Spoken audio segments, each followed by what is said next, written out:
प्यार दिल तोड़ता है लेकिन हमेशा नहीं। पार्ट 3। सड़क के नीचे खाई में जाके गिरी बस। राज ने सोचा I am going to die और उसकी नजर के सामने रिया का चेहरा ठहर गया। जब राज की आंख खुली तो उसने देखा कि वो एक अस्पताल में है। रिया उसके सिरहाने बैठी हुई थी।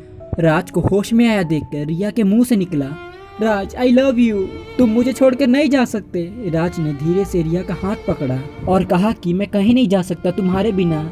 ये कहकर फिर वो बेहोश हो गया। लेकिन जो बात राज को नहीं पता थी कि एक्सीडेंट में डॉक्टर्स को उसका एक लेग काटना पड़ा उसकी जान बचाने के लिए, क्योंकि उसमें इन्फेक्शन हो गया था। अगले दिन जब राज की आंख खुली तो उसने कुछ देर तक रिया से बात करी। राज रिया से बात करके बहुत खुश था। तभी उसकी नज़र अपने पैरों पे गई और उसकी चीख निकल गई। उसने देखा कि उसका एक पैर घुटने से नीचे कटा हुआ है। दर्द और दुख की वजह से वो फिर बेहोश हो गया। रिया ने इस बीच उससे मिलने आना छोड़ दिया। राज को बहुत दुख हुआ। उसे लगा कि शायद अब रिया उसे प्यार नहीं करती क्योंकि वो एक अपाहिज बन चुका है और रिया अपनी बाकी जिंदगी एक अपाहिज के साथ नहीं गुजारना चाहती।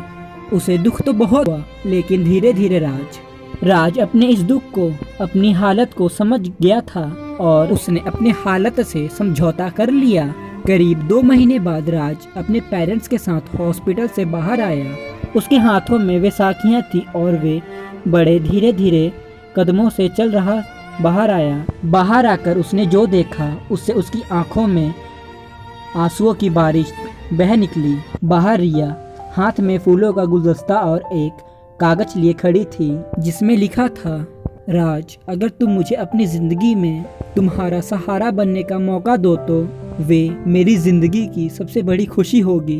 राज के पेरेंट्स की आंखों में भी पानी भर आया।